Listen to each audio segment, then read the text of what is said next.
I have about five past, and so I think we'll begin as so that we can get everything in, and those who join in a minute will only have missed the introduction and not Alison. Um, my name's Mary Kate Garden. I'm the chair of the Trinity Divinity Alumni Associates, and I'm here to welcome you on behalf of that committee and of Father Jeffrey Reddy and also the Faculty of Divinity. So Matthew Keyswater is here as my co-chair, and we welcome all of you. This is part of our our uh, series, our year-long series on a church outside the walls, the humbler church, bigger God. And this is one in our series of conversations that we're going to be having in a year. Today, this is meant just as a conversation, a little bit to hear about a new book and to hear from Alison Milbank, and we'll have a chance to ask her questions. So she's going to speak to us for about 30, 40 minutes, and there's plenty of time to share experiences and to ask questions of her. It's a usual thing that we'll ask that you mute when you're not speaking, because we've got a fair few people on, and we've got a little bit of background noise in some cases. But to begin, I'll introduce Alison. She's also known as the Reverend Canon Professor Alison Milbank. She's an Anglican priest and author. She's the canon theologian and priest vicar at Southwell Minster. She's a professor of theology and literature at the University of Nottingham. And she's taught in the UK and also in the US at the University of Virginia. She is author of a number of books, and perhaps most known or recognized is her book of about 10 years ago called For the Parish. It was a critique. There you go. We have an audio. We have visual support here too, which was a critique of the fresh expressions, and it really argued for a focus on parishes as vital elements in mission and discipleship. It called for the parish to be the center of Anglican life. There was much reaction to this book, both for those who espoused fresh expressions and those who weren't quite as sure. And it's remained a topic of conversation for the intervening years. Last year, she published the Once and Future Parish, which is in many ways a follow-up to this. And again, it looks at the parish as a center of our lives, and explores a little bit further on from her first book. It is located, as those who've read it and those as we listen to Alison, it's located in an English context, but I think you'll find, as we have in talking to her and as readers of her book will know, that it has many applications beyond that geographical location. So with further ado, I'd like to welcome Alison and welcome you to our talk this afternoon, and thank you for being here. Thank you very much for your kind introduction. It's lovely to be with you. You haven't got to look at me all the time. I'm about to share my screen. First of all, I'd like to say what a great pleasure and delight it is to talk to my fellow Anglicans from the Canadian Church. And I'm grateful for the opportunity to hear more about your work when we get to the discussion part. As the introduction said, I come from England, where I'm both academic and priest. But when I'm not writing about Dante, Tolkien, or vampires, I do an awful lot on the Gothic. I have ministered in parish churches and currently a parish church cathedral in a small town, so that basically the cathedral operates like a big parish church. I have a great heart for the parish, which of course in my country is part of an established church, which you no longer are. And we are meant to provide a kind of spiritual national health service. we aim to provide a Christian presence in every community. So we have 16,000 churches, 12,000, 5,000 parishes. But as you will learn as I go further on, in our new vision and strategy from the archbishops, we're also setting up a parallel system of 10,000 new worshipping communities.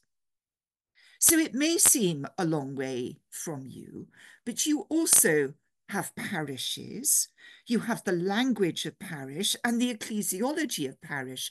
And I noticed from a document from the Diocese of Toronto I found online that you also talk about the cure of souls, just as we do.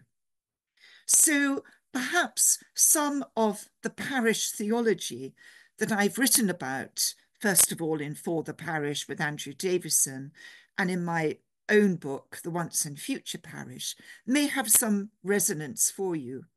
And so I'm offering some ideas from those two books today. First of all, I'm going to lay out what I believe the key features of a parish are, which I believe to be wholly missional. And then I'll look at them in relation to a document that Mary Kate very kindly gave me to look at, which is the Diocese of Ottawa's Action Plan for Contextual Mission and New Worshipping Communities, to bring it all home to the Canadian context. So first of all, what is the distinctive value of a parish? Well, first of all, a parish is the opposite of a gathered community, in that it is there for everyone who lives within it in the English context, where of course it has discrete geographical boundaries, but anyone who steps inside in both our countries. This openness is in the Anglican DNA. All are welcome, and the more diverse in age and culture the parish congregation is, the better. We really aim for a mixed community. That partly depends on the area in which you live, or whether you're in a big city where there are kind of choices for people about where they go to church. But in theory, the parish should be a truly mixed community. And on the slide, you have an illustration from St Andrew's, Jerram Street in Leicester. Leicester is a very multiracial city. And in this parish, there are over 20 different ethnicities among the worshipping body. And as you can see, a lot of them are quite young because the hospital is in the parish. And so there are a lot, for example, of Keralese nurses. But this is a very good example of a very mixed community. And that, I think, is very important. Related to it is the second feature, which is that the parish embraces givenness. Our liturgy, scripture, orders and practices are not chosen by us, but given. They will be differently inflected in different places, but like a language with different accents or dialects, there is commonality and a great joy in that embrace of a common language, so that you can go from one church to another and you will find yourself at home. We are gifted a form of life that has stood the test of time and developed organically. Of course, it always develops. That is what tradition is. It's something you hand on. But it is the development has to be organic. That's the important thing. This is the opposite of some approaches in my country to new worshipping communities, where very often the idea of contextual ministry means that you get together some people in a group and they kind of invent their own church according to their own understandings. And that's a very, very different idea that denies givenness. Thirdly, a parish embraces its locality and expresses it. In incarnational mode, it tells that area and its people that they have an identity of value as a place. They matter. This is why closing a village church or an urban one, which is happening in Wigan in the United Kingdom, is so disastrous, because it divests a place of meaning and worth. I mean, it's particularly true in the ex-mining villages of my own diocese, where everything is closed. The pub has gone, the shop has gone, the post office has gone. The only public building that's left, because even the betting shop closes, is the church. If we were to take that away, they would have nothing. Whoops, I've gone a bit ahead of myself. Even in cities where there is a more elective element sometimes in church going, the commitment to place is still crucial in a parish system where people can come and have their baptism, wedding, or funeral, or go for help to their local church. It is their church which guarantees the value and worth of the area. Fourthly, a parish church expresses the holiness of a place. Our dying Lord made the site of public shame, the crucifixion site, holy. And in the same way, a church does not mark itself off as holy from the rest of the parish, but reveals the sacredness of the whole. It should be like an ark, full of the symbolism of its site. My own cathedral is set within what was Sherwood Forest and has plant life, trees and creatures all represented in its carvings.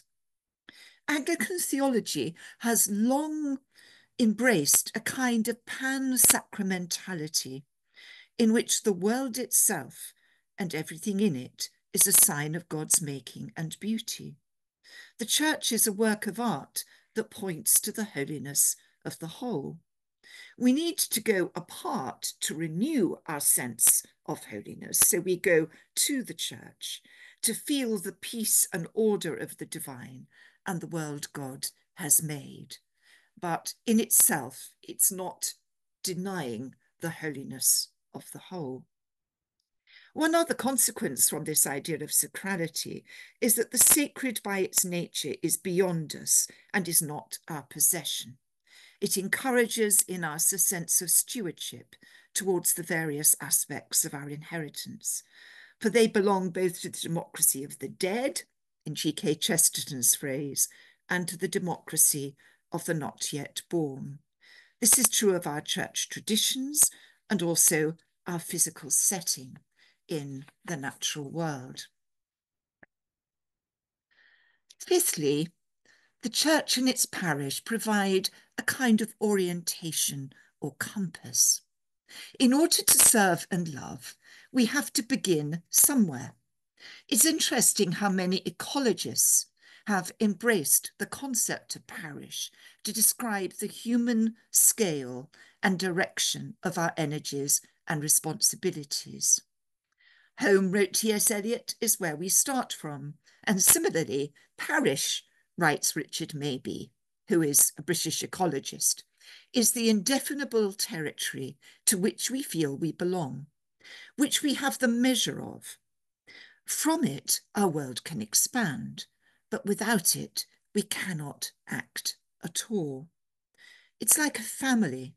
Someone with a secure family life will be more open, confident, and adventurous in the world beyond it because they have a base to move out from securely. And we need that local scale to be able to argue face to face.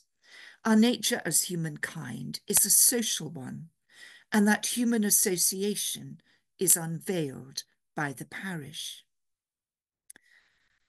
Finally, at least in the group of things I'm calling attention to today, I could do more. Finally, the whole point of a parish with its church is that it is rooted and stable. Its physical instantiation and longevity points to a God who is always with us, trustworthy and true. The rootedness of a parish is what draws the vulnerable, poor, and the migrant. We have had some growth in numbers. I mean, our numbers have gone down and down and down like yours, but in a big city like London, it's begun to go up. And the reason is the waves of recent migrants who have energized and renewed the churches. Looking online, I saw that you too have seen many Chinese migrants recently coming to church in your big cities. Well, this influx can take the form of a separate congregation. You could have services in Mandarin. But in a parish theology, the hope would be eventual integration into the main worshipping body. Even if you continue to have, say, midweek services in Chinese or special Chinese support or home groups that would enable people to maintain their cultural inheritance.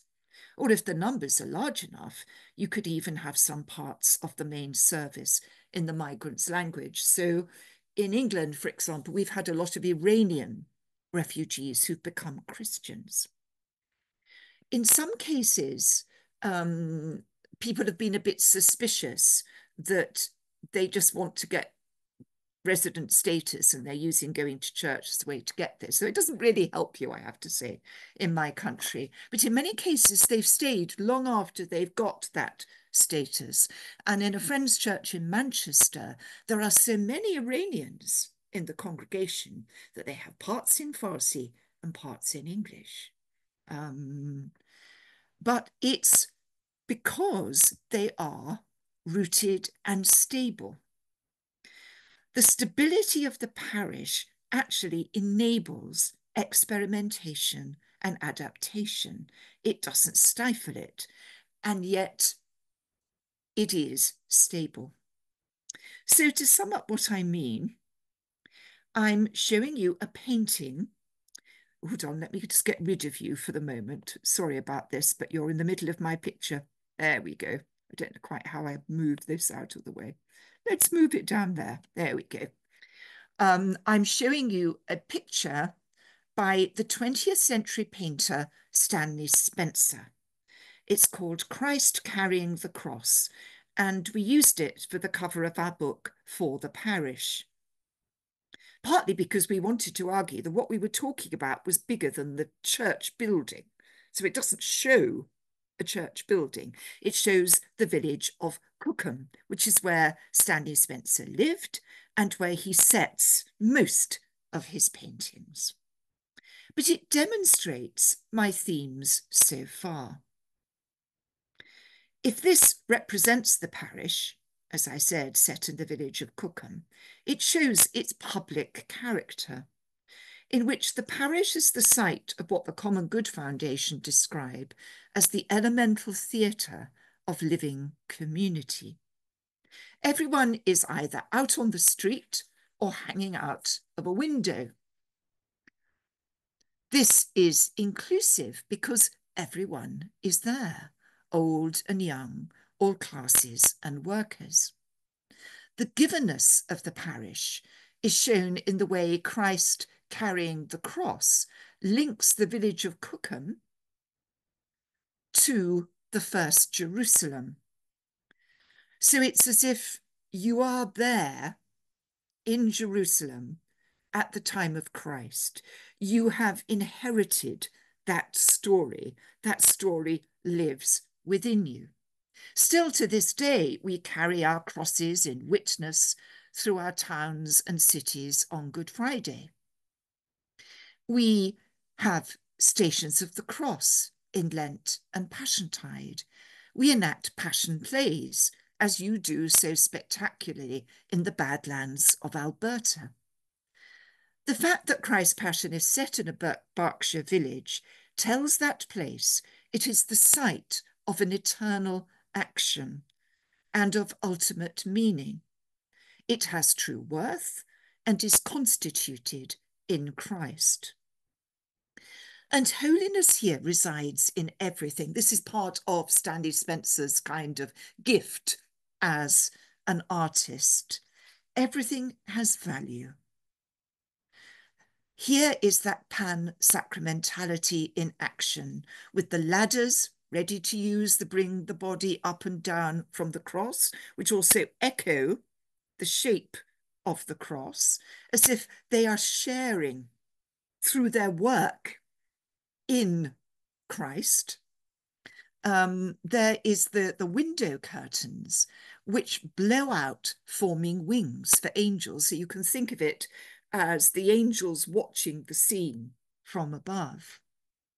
And finally, the stability of God is shown in the monumental dignity of all the human forms, and the fact that Christ is ready to sacrifice himself for us today as at any other time. I believe that what parish stands for as a form of life in a place constituted as Christ's body speaks to a range of the needs of the human spirit and to our individualist and lost present secular culture. But unfortunately, my own church in England, despite its glorious inheritance, denies nowadays money to parish ministry. We have something called the church commissioners, and they've got a lot of money. And a lot of it, part of it came from Queen Anne's bounty to provide churches and priests for poor parishes. And part of it actually came from parishes giving up their endowments to be held centrally. And it used to be sent to dioceses and sort of shared out part of it. Now it is not. It only goes to mission projects, and usually to ones that are often in rivalry with the parish. They prefer to invest in non-parochial mission projects, which our church believes will deliver growth, though all the evidence shows this hasn't actually happened. We have vision and strategy, which is managerial in language and puts choice at the heart of its rationale. So all our archbishops and people will say, we love the parish, but where they put their money is not in our parishes. And of course, our parishes all have to be self-sustaining. They all have to kind of pay for themselves. And they also have to look after themselves, you know, very ancient buildings and often tiny communities who have to support them. We don't get any money from the state. Being established doesn't get as much. So I was curious to see how dioceses here responded to the secularism and drop in numbers of practicing Christians. And it was suggested I look at Ottawa's plans and respond to them from my parochial theology perspective. So this is the action plan for contextual mission and new worshipping communities. So I'd like to begin by saying that there is much of value in this action plan. At its heart is careful listening, and a parish can never do too much of that, to listen to its setting and the people who live there. As the church weakens in numbers and power, we are learning more and more the grace of receiving from others. We know we cannot do everything ourselves and need to make common cause with all groups who serve the common good. And any renewal begins and ends in prayer, as it does in this document. So I'm fully in agreement that our focus should be renewal at this time of decline and loss of confidence. This is how the document then proceeds. You've got the words on the screen. We will launch a diocesan-wide initiative called A Time of Prayer, listening for divine sparks in our midst, calling on all parishes, groups and individuals in our diocese to participate in regular prayer to discern where God wants us to act. And it's here that I begin to see a slight problem. And the problem is that the prayer is not open and attentive, but knows what the outcome should be, which is action. And when I read further down the document, is that each parish should establish at least one new worshipping community. So this is not open prayer, but a directive from a central body. This is the problem with our English vision and strategy. It was all decided by a central committee, and nobody has ever debated it in the parishes, even though with 10,000 new worshipping communities and 12,500 parishes, it's a completely new ecclesiological model. So it's hugely radical. And you'd think there needed to be theologians brought in to look at the theological implications, people brought in to look at the practical implications. You know, it's a bit like I don't know what your supermarkets are like, but you know, we have a co-op in Britain, which is sort of the profits are shared with the people. It's if you're bringing a kind of rival shop into the same kind of place, because the whole ideology of them in England is that they are separate. These are churches in themselves. So one problem, as I suggest, is that even if it has been discussed, say, in the diocesan synod, this is still very much prayer that knows the answers. The theology implicit in this extract and elsewhere is that of much contemporary mission, which is that the Holy Spirit is at work in the world already, and the Church's job is to catch up, to identify the Spirit at work and affirm all such activity. And this is true. But it makes it unclear what status such an activity might have, ecclesially speaking. There's a difference between seeing the Holy Spirit at work and seeing a church. So in England, for example, the church commissioners authorised the sale of a closed church to a commercial nursery school rather than a Romanian Orthodox church, on the grounds that the nursery was kingdom work. Well, it's good to look after small children and aid their development, but this was a profit-making operation. It just did not equate with the worship, pastoral care and service of an actual church oriented on God and not seeking to make a profit. And in fact, the Romanians said they intended to leave it open during the week so that local people could still come and pray there, even if they weren't Romanian Orthodox. There is a tendency in the contextual approach to baptize almost anything as kingdom building, even though the kingdom is a divine gift, not something we can construct.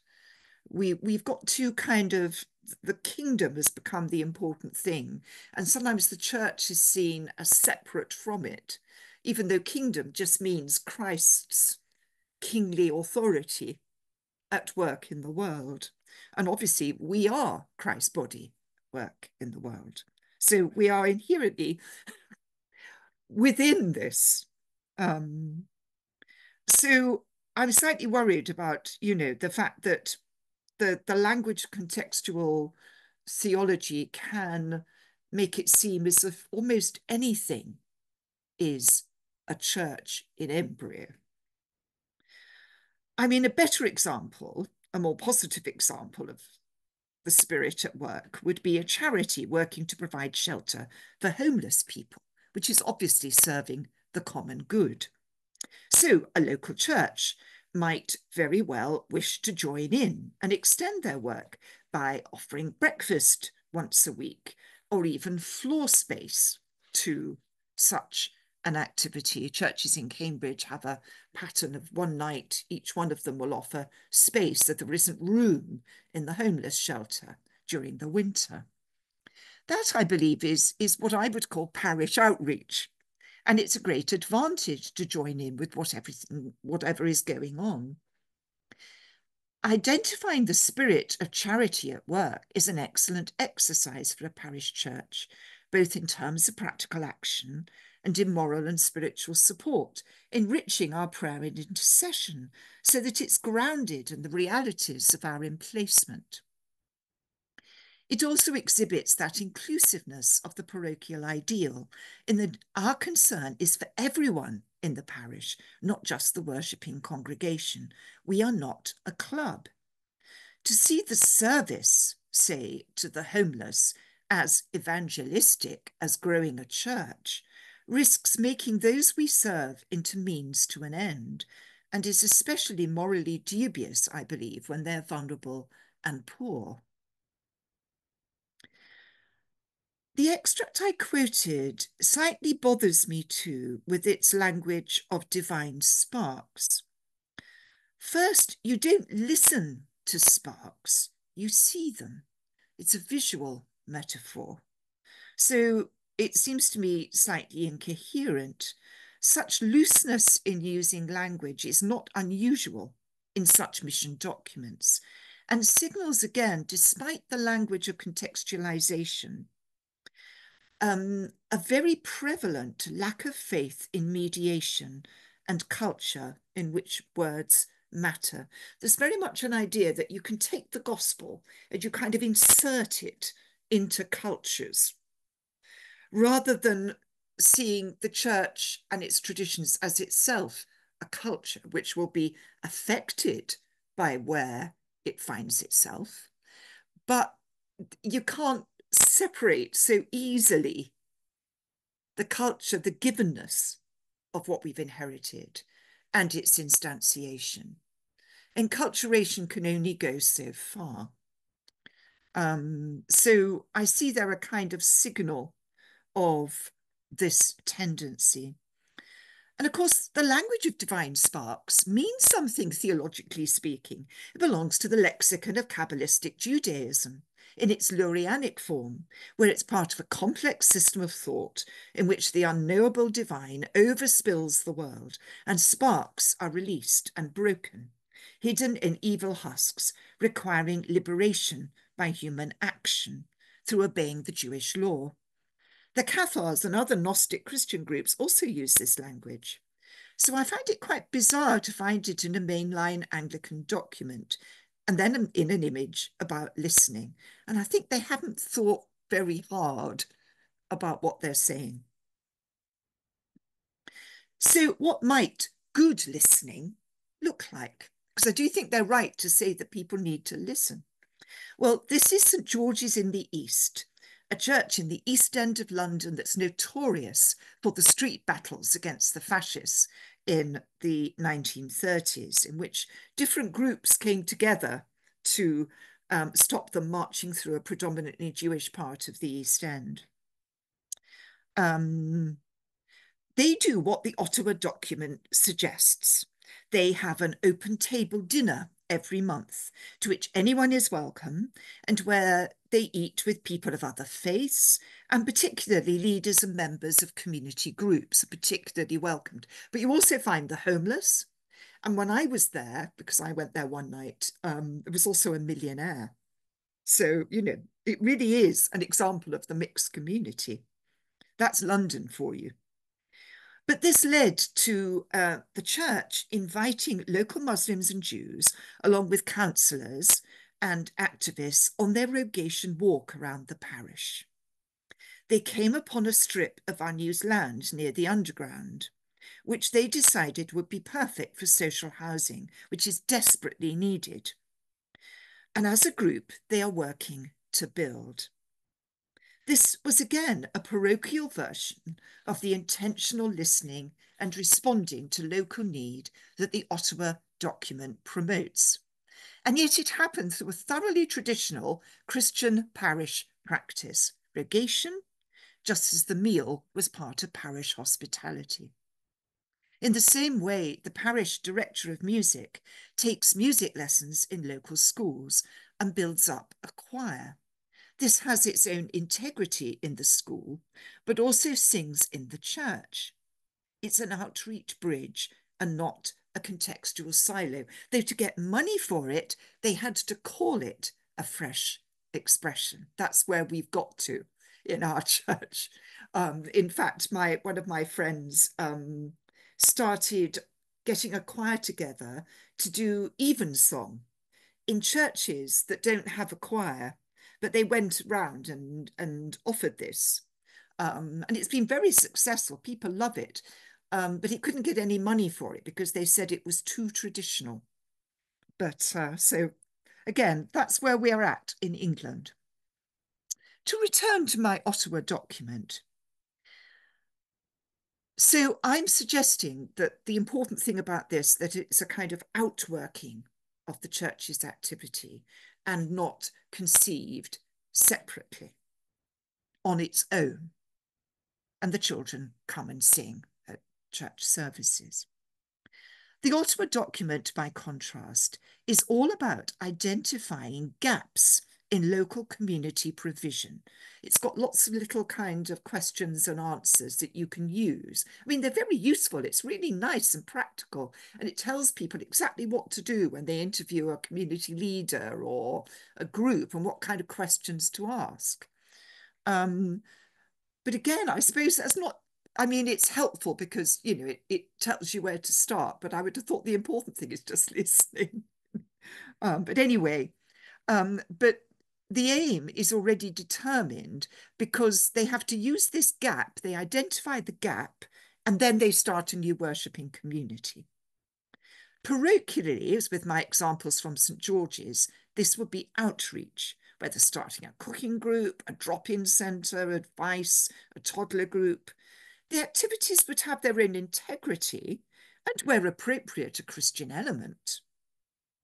We would hope they might form a bridge to deeper faith, but the aim would be primarily living out the gospel, though evidence shows in Anglican research, ironically, that it's through these stepping stones that faith is most frequently engendered, ways in which you can kind of half belong to a church on the sort of fringe.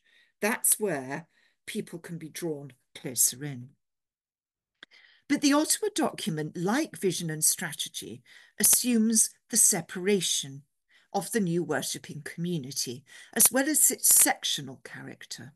So here's what the document says about the nature of these bodies. New worshipping communities may come together to express our faith in varied ways, ranging from messy church gatherings to the launch of new congregations in new neighbourhoods, pub churches, outdoor churches, dinner groups, intentional communities, worship gatherings around a particular liturgical style, or supporting a particular demographic may all be examples. In our diocese, St. James Perth created Skater Church, a new worshipping community that gathered youth around a shared interest in skateboarding.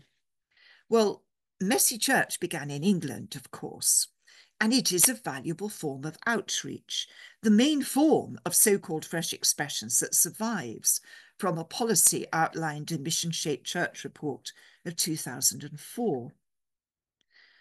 It's useful as a kind of midweek Sunday school, and it involves parents.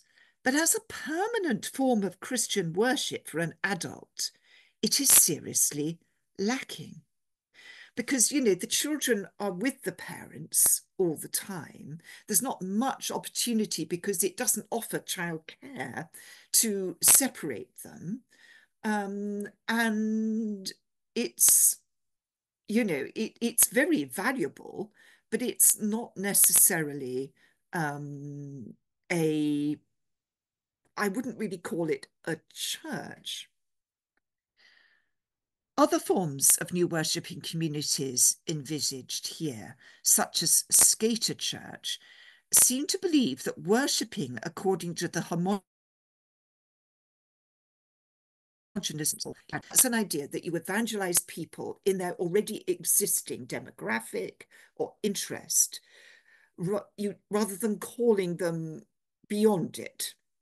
They think it's easier to have all young people together or middle class people together or whatever.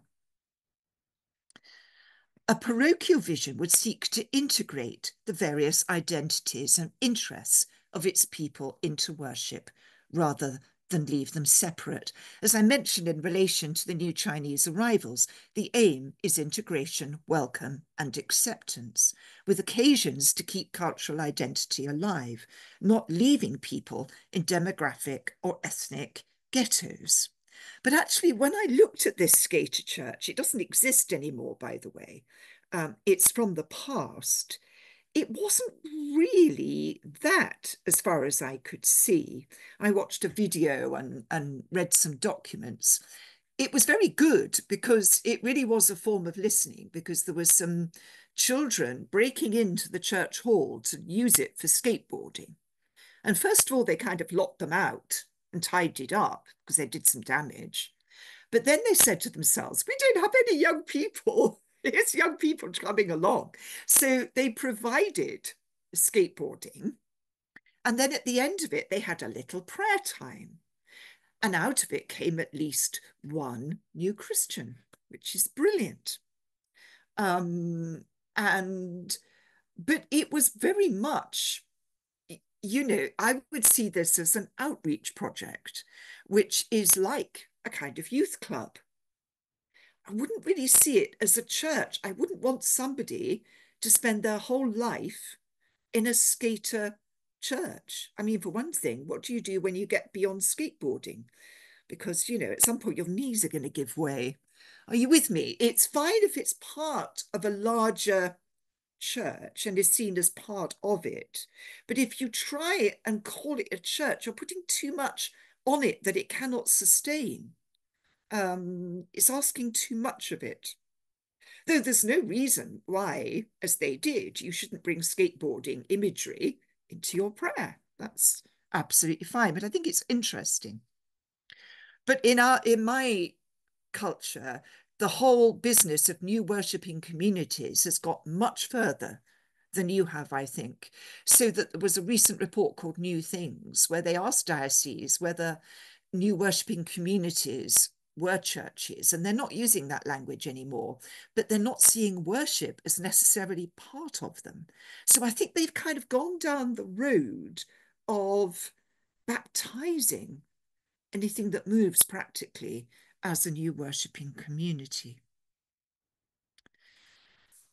One thing that I think is unfortunate about the new worshipping community agenda is that it is quite secular in its attitude to society and quite without challenge, as you can see from the various sets of questions to be used in interviews.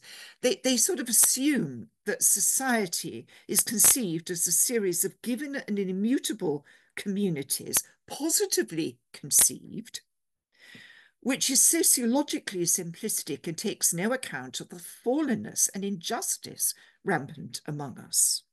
I mean, a gang is a community. It offers lots of the values that we might see as positive, in the sense that people go there because they belong, that they feel they have worth. Yet obviously the gang is there very often to kind of operate a kind of drug ring and to kind of police boundaries between postcodes, you know, that people don't cross. And yet, you know, this language could quite easily baptize a gang in that sense. So the Ottawa policy seems to be to identify a need given by secular bodies and to respond in such a way.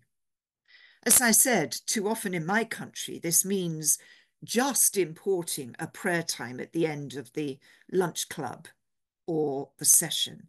And the hope is that this will somehow develop into a church. But in the United Kingdom, worship, as I said earlier, is usually invented by the participants.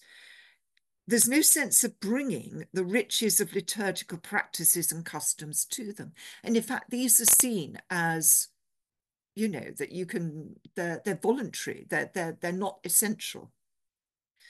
In fact, here in England, and also in this document, it says that a new worshipping community can be led by a layperson as easily as by a cleric. Well, that's fine if it's a skateboarding club, but not if it's a self-sufficient church.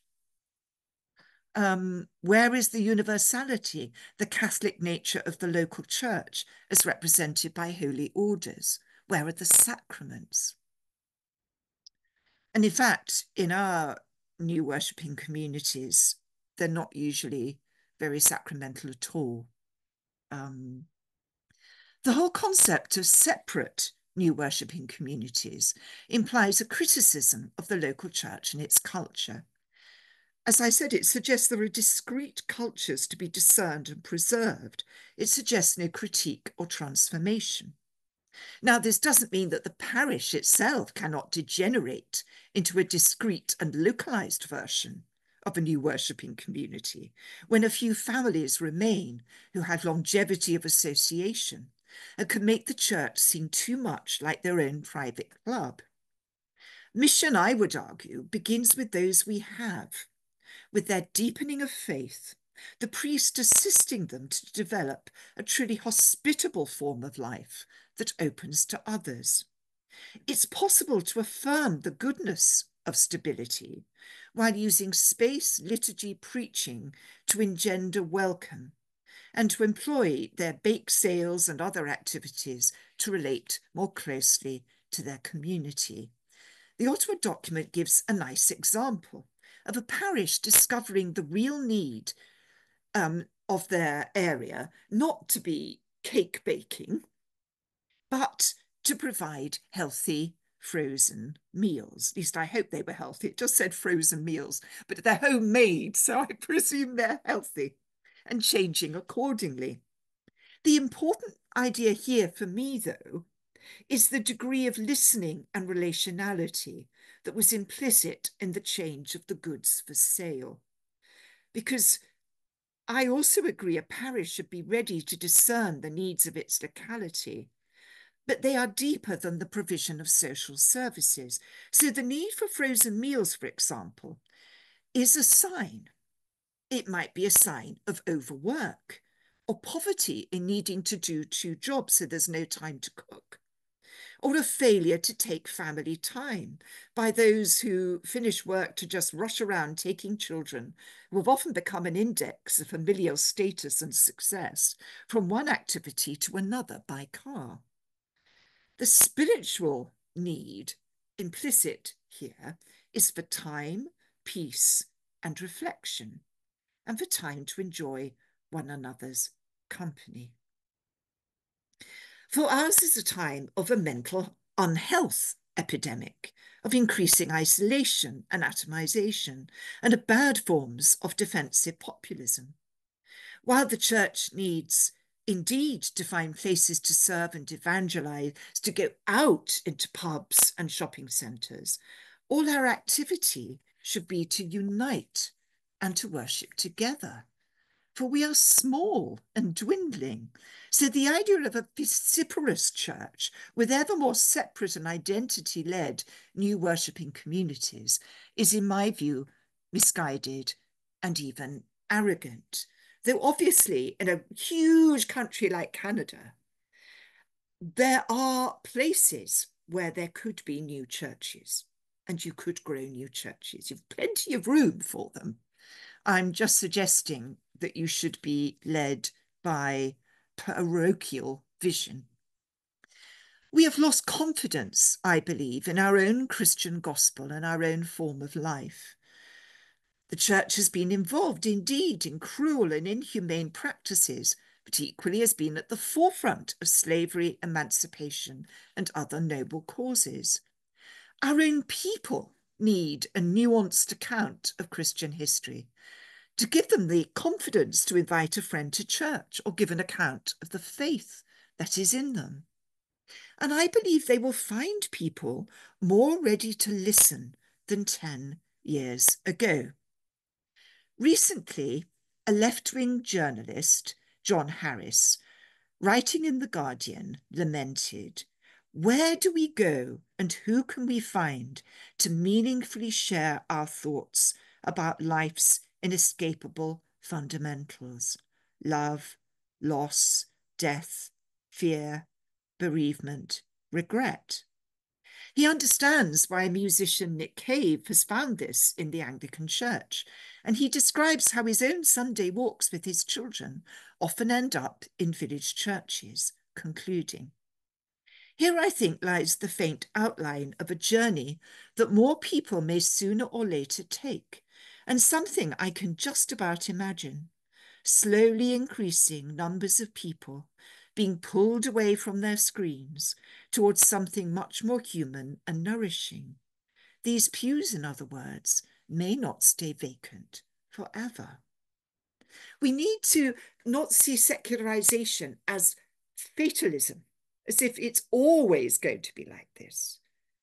We've gone there before in England. At the end of the 18th century, a lot of parish churches in England were in ruins, and hardly anybody was going to church. And then came a revival and it all changed again. This may happen. For the key needs of our society are spiritual. For there is, as Henri de Lubac wrote, a natural desire for the supernatural in the human soul. We are never content. We always desire something beyond, which we Christians can identify as a hunger for God. There's a picture, the picture on the screen is by a Glasgow painter, Peter Howson, who began as a working class man in Glasgow painting boxing scenes, very violent boxing scenes. The only thing that helped him out of his alcoholism and drug dependency was Christian faith. So that's him there, as well as it being a character from That Hideous Strength, the novel by C.S. Lewis, where he is looking towards a thoroughly traditional looking parish church. There is also among people a desire for connection, belonging, friendship.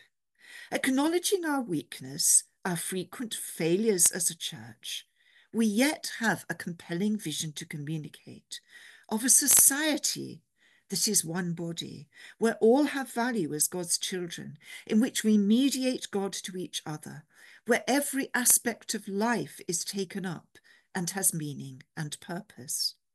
Our mission is to engender a divine discontent with the self and society, and to offer love. But it will only be sustainable if it is rooted in our given traditions, our form of life, and not captured by contextualization as separation. Our mystery, our distinctiveness as a culture, the beauty of Christian faith. We need to trust in these gifts, hospitably offered to convert, re-enchant, and delight a needy world. I'm going to stop sharing and stop there. You can all come back at me. Alison, thank you so much for this, and I'm sure there are many questions or comments on this, and we're going to open this up to the group. You can either I can see all of you, so you can either raise your hand, or if you prefer to ask the question in the chat, Matthew will have his eyes on those. As my dog is doing something in the background. Is there somebody who would like to start us off, please, with comments or questions? Just maybe, I won't pipe in with a question yet, but just as people are formulating theirs, Alison, I wanted to point out I have a Nick Cave record on my wall behind me. That's the Mercy Seat single from from the late 80s. And actually, I've used his song, The Mercy Seat. I weave it into our Passion reading on Good Friday. The Mercy Seat, it brings together the imagery of an inmate on death row with God's throne in heaven in a powerful juxtaposition. So since you referenced Nick Cave and witnessing his journey of faith has been quite something. And also, he has a kind of ministry now where he responds to people Oh, who write to him. yes. And I've quoted from that in some sermons. Indeed, he's yeah. Oh, you're more of an expert than I am, obviously. Well, I foresee He future actually conversations goes to with my that. friend's church, so, but anonymously, you know, he keeps a low profile. Amazing. Wow, I'll have to visit. So all that being said, I was wondering if there's some, yeah, as Mary Kate said, some group questions.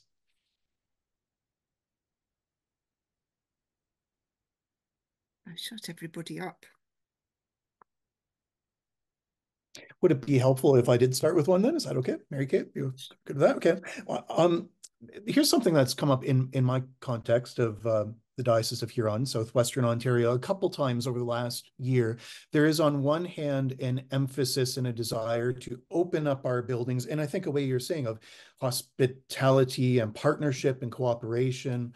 At the same time, we live in an era where people are in institutions are nervous about bad press.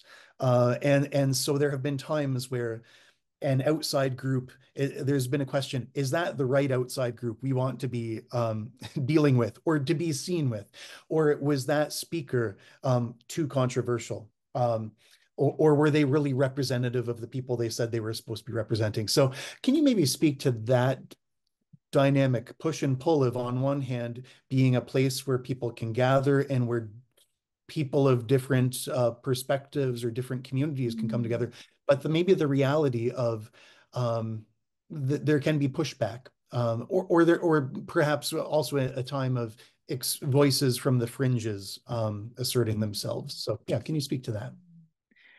I think it may be more, although we're quite a divided society in that there are concerns about wokeness on the one hand, and people who are very bothered about it on the other. I don't think we're quite in the Canadian situation where my impression is from someone I meet with quite regularly who is a Canadian Anglican. This has become much more contested and people are much more sensitive than they are where we are. So, okay, are you talking about people that, or are you talking about people they feel might damage the building or say things or hold positions that they don't agree with? Do you mean giving for example, would a church open itself to a pro-abortion group? That would never happen in England. Because most Christians, although they would accept abortion when a mother's life's in danger or at very early stages, would be very worried about very, you know, radical views, so that they wouldn't open their church to that kind of thing. Is that the kind of thing you mean, or? Yeah, I don't know if I was taking it to, yeah, that might be an extreme example. And I think like the one thing I heard of was an environmental themed uh, seminar. And then it came out that, oh, that person that was touted as an expert, they actually, the rest of the people on the peninsula don't really respect that group. And, they're maybe Oh not dear. as reputable as they say. Or other examples are, how much do we need to have in common to work with, say, another church denomination? How many tenets are there litmus tests that they should pass? Are there certain areas where we need to work out commonality, or can we I live think with difference? that's really interesting. I think it's really to do with the task. I mean, we have an organization in Britain called the Citizens Movement, which is very much based on the kind of community organizing of Saul Alinsky. in Chicago. And it involves people from all faiths, trade unions, all sorts of any group. And you do it through one-to-one conversations, and you identify common problems. And then you act according to the common problem. But you're doing a lot of conversation and relationship building so that you're not providing grandstands for people you do not know. You are working on the relationships first and then towards the common task. So that the problems that you identify seem to me to do with putting on public things without the business of building the relationships first. So that when I sometimes talk in my books about how we can, because we've got the buildings, offer spaces to people, this doesn't come from anywhere. It's based on the fact that you first of all built those relationships locally before you start doing this kind of thing. So then you're far less likely to find that you've got a kind of outlier on environmental ideas, or that you've somehow, though I do think, from what I can gather reading about Canada, you do have, because you are a country of, apart from the First Nations, of immigrants, that people very often are in these little ethnic groups, and you have to somehow negotiate all those. Is that right? Yeah, I mean, the wider group might have a sense, but certainly, yeah. I mean, it is a nation of, like you said, of many But many people are people still from in many them, I places. mean, even though, it's hundreds of years, but that you somehow have to deal with these identities. Um, And I think you really hit it when you talked about relationality versus grandstanding. And the thing is, the relationships, maybe they don't get the press, good or bad. But yeah, no, the building but is that's where. where it begins. And if you're a priest, sitting about in the coffee shops, wasting time, walking or cycling rather than going around in a car.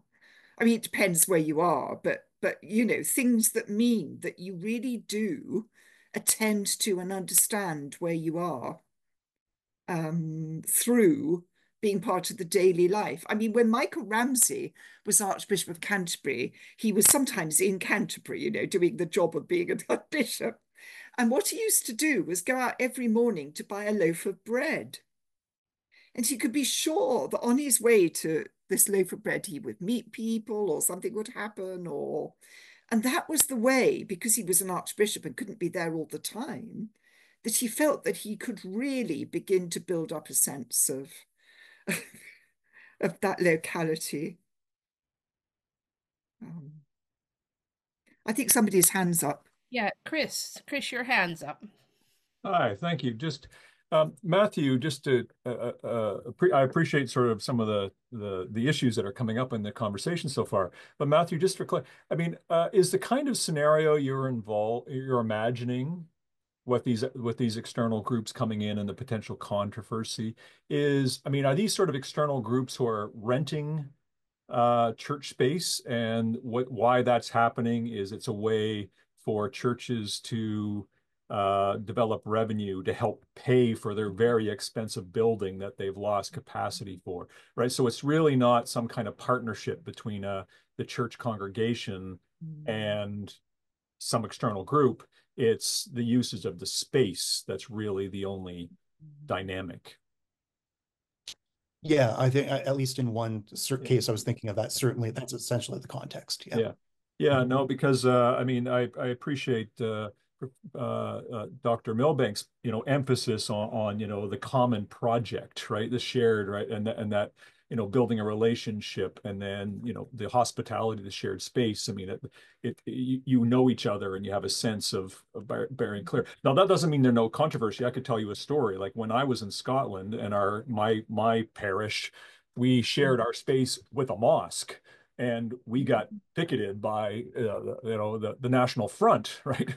And so it was pretty controversial, and they crashed the Facebook page and everything. But the parish was united because they knew what they were doing. Sorry, they knew why they were. They didn't know what they were doing. They knew why they were doing it, right? And then the relationship with the mosque became, what's our shared project, right? When it wasn't Christian Muslim dialogue, or what do you think about Jesus? It was, how do we feed our neighborhood together, right? I mean, so it's kind of a shared project. So I appreciate that, but I want to come back to where Matthew, one of the scenario you started is, it seems to me, and I think that might bring a dimension to the kind of mission statements and strategies that we're seeing in many dioceses. I mean, Ottawa by no means being the only one, is that increasingly many of our churches cannot afford to stay open, right? Many of them, right? And the church, the centralized church, the institution, doesn't have the money to help them stay open. And so, and I can't, I mean, some of our recent graduates saying to me, I can't believe how much time I sit in committees talking about money, right? And so, which is not to, I mean, doesn't undermine some of the challenges and the emphases we've been hearing so far, but I think right, why the sense, all right, we're sharing space and there are these problems. I mean, I'm familiar with some of the kind of problems I think Matthew has in mind. So I think the challenge for many of our pastoral leaders, our church leaders, is, okay, how do we keep our focus on being the church in a context in which the finances no longer sustain us, right? And I think that's one of the drives for the separate communities. It's not, I don't think there's a lot of sense. We don't want to have unified communities, but we're having trouble getting people to come to our building. Maybe we can try a new model at a temporary bridge, which can help sustain the institution and help us pay for it all, so that we can grow into something new. So it's sort of being caught in a financial bind, and the sense is there's not enough time to go too slowly. We need to find some kind of form of growth in the I think you need short to, term. yeah. I think you need to be careful thinking they'll actually help you financially, though, because we've not found that the case. Even the resource churches, I don't know if that's a model you have, but the idea is it's too big to fail. So you lavish a church. Sometimes they'll buy a building, like a converted auction house or restaurant, and you give it 6 clergy, 2 curates, 2 administrators, youth workers, and you set them free. And the idea is that they will evangelize and bring in loads of people, and they often do. But the problem is they tend to be evangelical. And they get the evangelicals from the other churches, so all kind of lose all their young people. And we haven't found them that they've really become financially sustainable, which is interesting. But the business of money is also interesting. And I wonder whether the British system works here, because, we've got the same problem. You've got villages of 250 people and a church that needs hundreds of thousands of pounds of work. What do you do? Well, the most successful ones see it as an opportunity to reach out beyond the worshipping community to the people around. Now, in a village, the church has a significance as this symbol of communal memory, communal artwork, and loads of people who don't go anywhere near a church can actually be brought closer to it by raising money. And it's the same in cities. They just go out way beyond the congregation and try and use this as a kind of missional opportunity. But I don't know whether your relationship with place would that would people see, I mean, the churches, when I look at them online, they look very distinctive buildings. Have they a tradition of service that people would say, oh yes, they in the past used to have a lunch club, that's they buried my grandfather or whatever? Would that work? Chris, I see your hand. Yeah, Yeah, but I'm happy for others to jump in. yeah. No, please. Yeah. I mean, I recognize that, and I certainly here in Canada, also those churches and small communities would be incredibly important as landmarks. But one of the particular challenges, at least in my view, we have in Canada is in those little communities, there are often four churches right next to each other, right, of different like um, Presbyterian, United Church of Canada, and Anglican churches, and conversations about, oh, we should merge these congregations usually end with the death of them all, refusal, like I'm not going there, right? So whose church represents this community, whose church, it's the community identity. There are divisions within the community, and they don't tend to imagine this in an ecumenical sense, and we haven't seemed to be able to break that pattern as of yet. So our sense of Christian unity and ecumenical vision has complicated the capacity to respond to local community in that way in these smaller places. I mean, in Britain, that you've had the same thing in that the free churches used also to be in villages, but they died before the Anglican Church did. So many of those people will either end up in the Anglican Church, but they were the first to go, partly because the free churches withdrew ministry. So they just withered without parish priests, whereas the Anglican Church, for all its faults, has sort of kept, though they now, my son-in-law was in village ministry. He had 9 churches, which is quite tough, particularly if you're having a Eucharistic ministry, to keep those going. I mean, and the other thing about money is how far do you go? Some cathedrals have been running silent discos, and that has been very controversial in this country because of the nature of popular music and the kinds of, apart from the fact you should be using a holy place for a for a sort of secular purpose, as to the nature of popular culture and how far you can kind of go down that. I don't have an answer to what you do with your 4 churches or how people can decide. That's the problem of the kind of religious marketplace that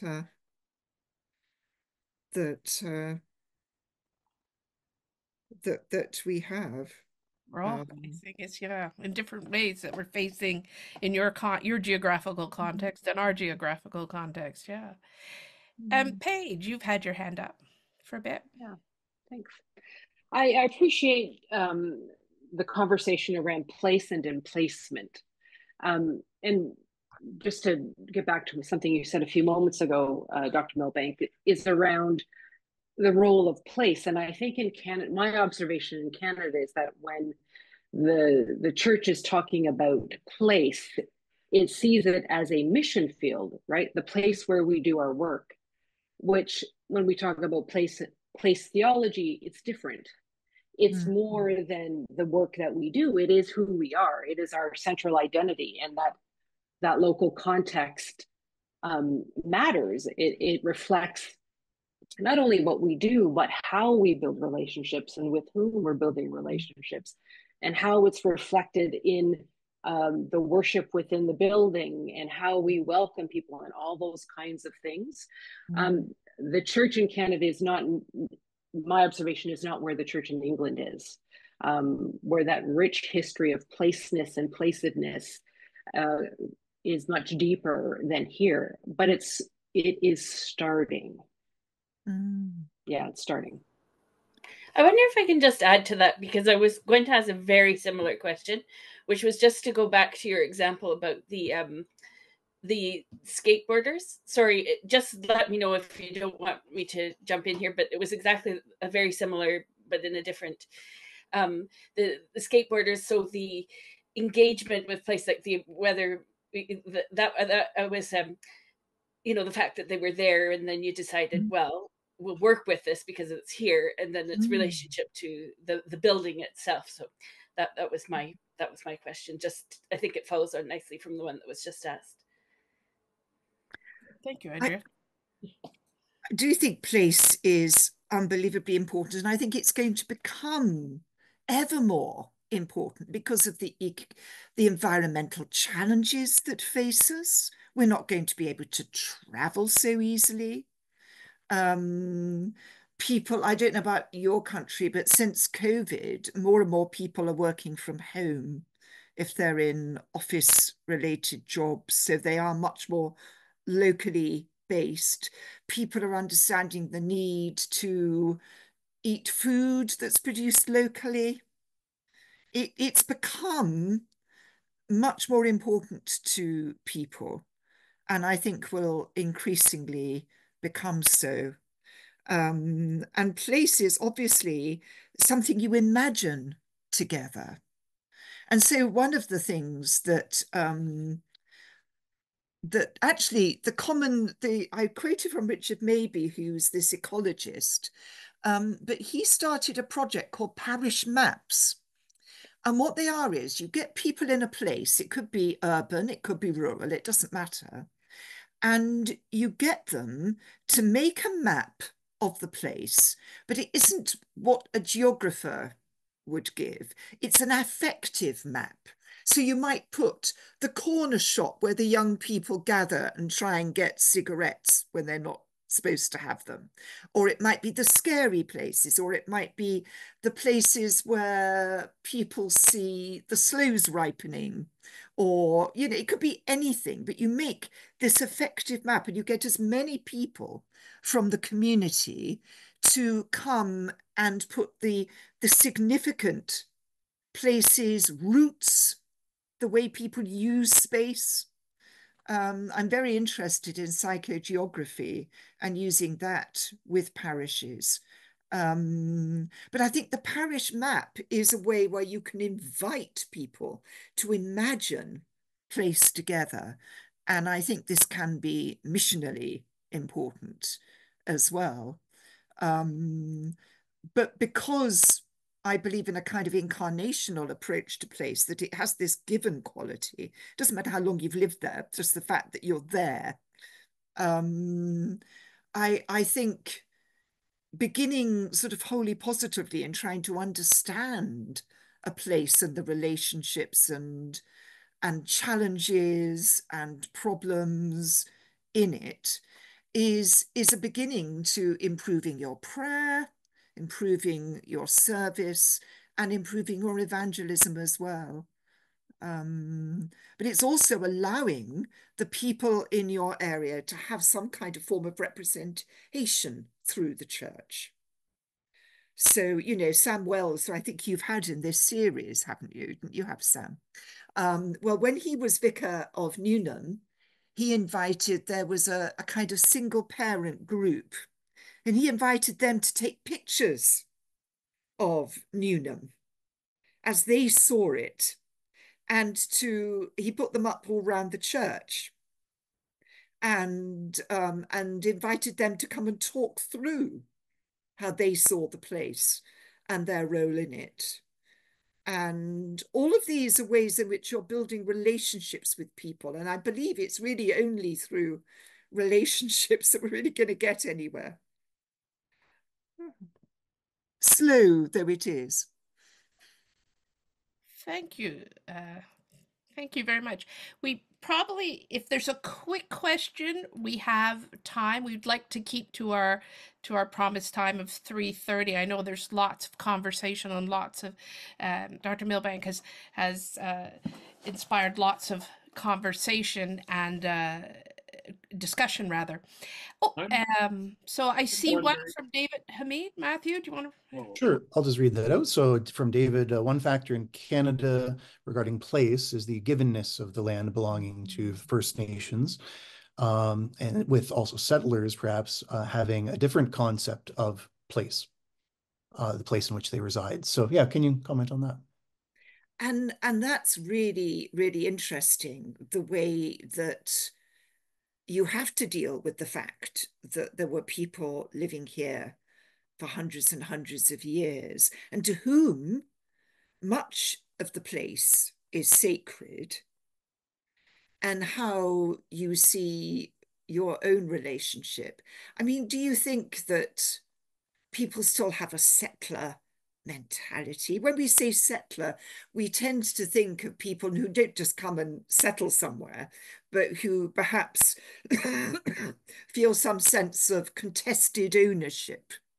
I mean, I think one way to deal with all this is through pilgrimage. And I had a colleague who came from Canada, I think was involved in setting up pilgrimages which acknowledged all these layers of history and religious practice, including the First Nations, in taking walks or pilgrimages or prayer walks, if you want to call them, around these areas where you can kind of acknowledge the different people who have come and their relation to place, but you can together acknowledge the holiness of it and the fact that it belongs to God. If it belongs to God, primarily.